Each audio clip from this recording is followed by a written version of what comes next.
परभणीतला जो विषय आहे, परभणीतही तुमच्या निर्णयावरून वाद निर्माण झाला आहे. एकनाथ शिंदे असं म्हणतात की शिवसेना उभाटाचा खरा चेहरा समोर आला आहे. महाराष्ट्रात पहिला मुस्लिम महापौर शिवसेनेचा हा उद्धव ठाकरेंनी दिला, असं सय्यद इक्बाल. त्या एकनाथ शिंदेना सांगा जरा अभ्यास करा, अभ्यास करा. डोक्याला तेल वगैरे लावा थंड डोकं होण्यासाठी आणि मग अभ्यास करा. परभणीमध्ये भारतीय जनता पक्षाचे 12 नगरसेवक मुसलमान आहेत, हे त्यांना माहिती आहे का? शिंद्यांना का उचलली जीभ लावली दाढीला, टाळाला पण नाही दाढीला. 12 नगरसेवक भारतीय जनता पक्षाचे परभणीत मुस्लिम आहेत. इतर ठिकाणी सुद्धा असंख्य मुस्लिम नगरसेवक आहेत.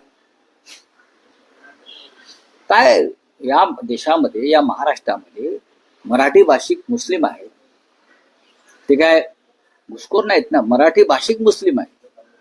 आमचे तालुका प्रमुख आहेत, ते आमचे पदाधिकारी आहेत, वर्षानुवर्ष काम करणारे. मग मुसलमान म्हणून कार्यकर्त्याला दूर ठेवणार तुम्ही? तुमच्यासारख्या गद्दारांपेक्षा तो निष्ठावान मुसलमान परवडला. तुमच्यासारख्या बेईमान गद्दारांपेक्षा ज्याने ज्या ताटामध्ये खाल्लं तिथे तंगडी वर करणारे आहे सगळे लोक शिवसेने, त्याच्यापेक्षा निष्ठावान शिवसैनिक आहे. परभणीचा जो मेयर झाला, तालुका प्रमुख आहे आमचा, अनेक वर्ष पक्षाचं काम करतोय, झिजतो आहे, पक्षाबरोबर राहिला. अशा निष्ठावान शिवसैनिकाला जर परभणीत महापौर केला तर गद्दारांच्या पोटात दुखणारच. तुम्ही का मुसलमानांना तिकीट दिली नाहीत का? दिलीत ना, भाजपने दिली नाहीत का? दिली ना सर्वत्र. या देशाचे सर्वोच्च न्यायालयाचे न्यायाधीश मुसलमान होतात, सरन्यायाधीश. मुंबई हायकोर्टामध्ये मुख्य न्यायाधीश मुस्लिम होतात.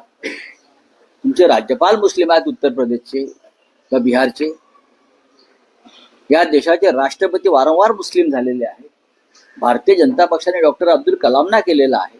काय तुम्ही आम्हाला सांगताय? तुम्हाला काय माहिती एकनाथ शिंदेना?